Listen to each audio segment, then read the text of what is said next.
28 फरवरी 2026 की रात तेहरान के एक हेवीली प्रोटेक्टेड बंकर पर मिसाइल स्ट्राइक होता है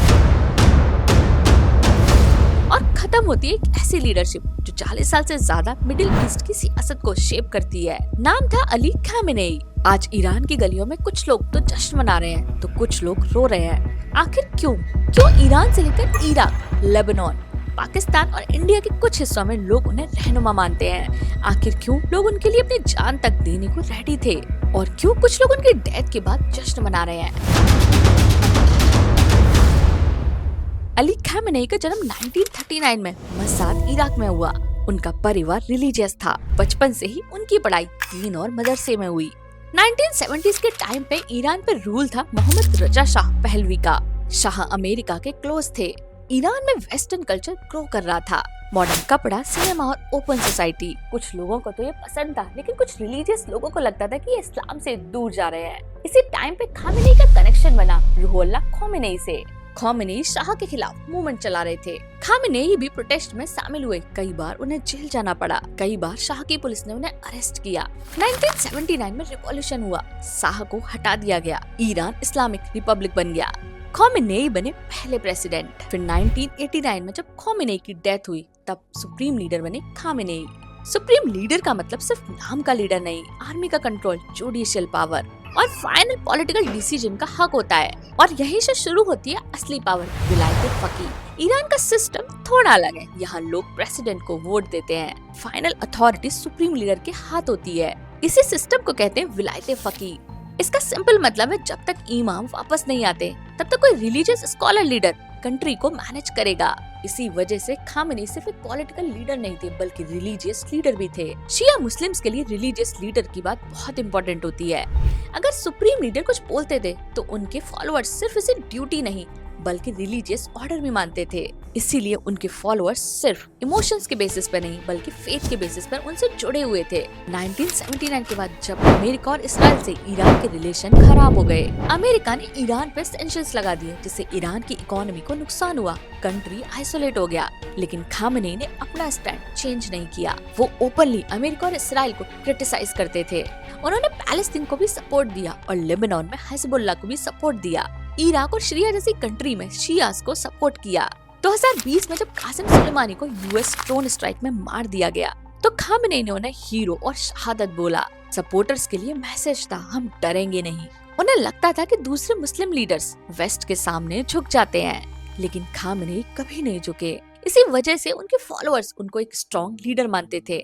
मिडिल ईस्ट में पैलेस्टीन सिर्फ एक पॉलिटिकल इशू नहीं है बल्कि इमोशनल और रिलीजियस इशू भी है। जब यूएई और कुछ अरब कंट्रीज ने यूएसए के साथ अपने रिलेशंस को नॉर्मल किया तब अली खामेनेई ने ओपनली इसका अपोज किया। ईरान पे कई सालों से ये आरोप लगते रहे कि वो पैलेस्टीन ग्रुप को फंडिंग और ट्रेनिंग देते हैं। उनके सपोर्टर्स कहते थे कम से कम एक मुस्लिम लीडर तो है जो सीधे पैलेस्टीन को सपोर्ट करता है। बट क्रिटिक्स का कहना था ये इंसानियत से ज्यादा जियोपॉलिटिक्स दिखती है। लेकिन आम मुस्लिम लोगों को लगता था कि सिर्फ एक लीडर है जो कि पैलेस्टीन के साथ खड़ा है। इसी वजह से खामेनेई को रेजिस्टेंस का सिंबल माना गया। पब्लिक इमेज एक रिलीजियस लीडर की थी।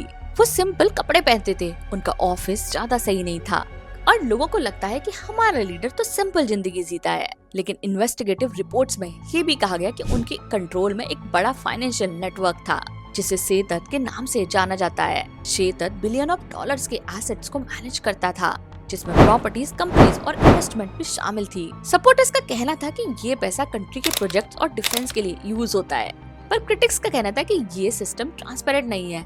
ये पावर एक छोटे से सर्किल में सिमट गई है। इन्हीं सारी वजह से उनकी पर्सनालिटी दो तरह से देखी गई। एक तरफ सिंपल लीडर तो दूसरी तरफ इकोनॉमिक रूलर। ईरान का न्यूक्लियर प्रोग्राम सबसे बड़ा ग्लोबल मुद्दा बना।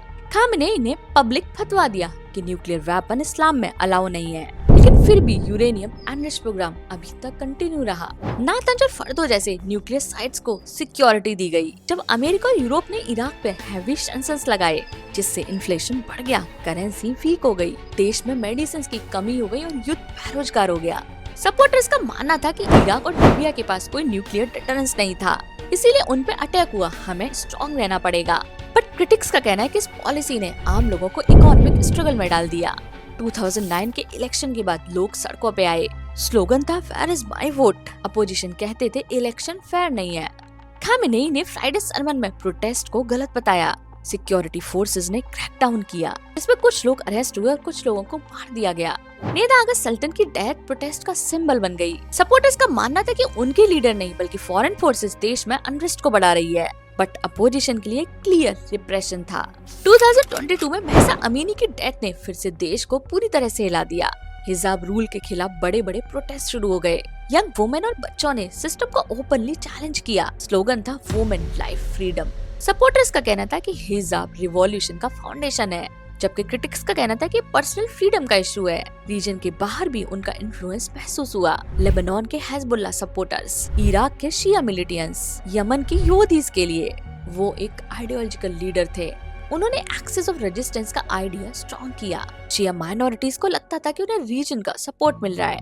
बाद के सालों में रिपोर्ट आई कि उनके बेटे मोस्तफा खामेनेई सिस्टम के अंदर से इन्फ्लुएंस को बिल्ड कर रहे हैं। रिवॉल्यूशन मोनार्की के खिलाफ हुई थी। क्रिटिक्स ने इसे क्लैरिकल मोनार्की कहा, बट सपोर्टर्स ने कहा कि कंटिन्यूटी और स्टेबिलिटी के लिए जरूरी है। That's why Muslims so much love for Ayatollah Khamenei, because वो अमेरिका के खिलाफ खड़े रहे। उन्होंने पैलेस्तीन को सपोर्ट किया और इस्लामिक गवर्नेंस को प्रोटेक्ट किया। अब इस स्टोरी का दूसरा part, why Iranians so much hate for Khamenei. आज जितने लोगों ने रहबर मानते हैं उतने ही लोगों ने डिक्टेटर भी मानते हैं। और ये सिर्फ वेस्ट का इशू नहीं बल्कि इराक के अंदर के लोग उनसे नाराज थे। बहुत सारे लोगों को मार दिया गया और ये लोग सिर्फ गवर्नमेंट के खिलाफ सोचने वाले थे। उस वक्त देश के सुप्रीम लीडर थे अली खामेनेई। उन्होंने ये सब देखा और मैनेज किया।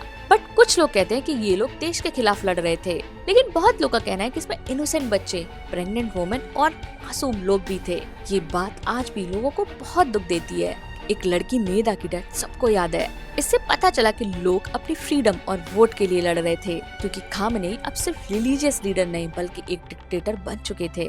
2022 में महसा अमीनी नाम की लड़की की डेथ हुई।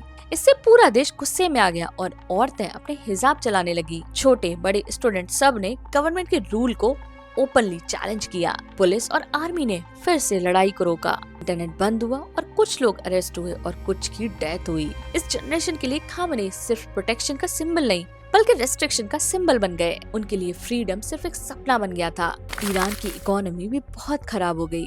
पैसे की वैल्यू गिर गई, चीजें महंगी हो गई, जॉब्स कम मिले और बहुत लोगों ने देश को छोड़ दिया। कुछ लोगों का मानना है खामेनेई ने न्यूक्लियर प्रोग्राम बनाने के चक्कर में पूरे देश की इकोनॉमी को बर्बाद कर दिया।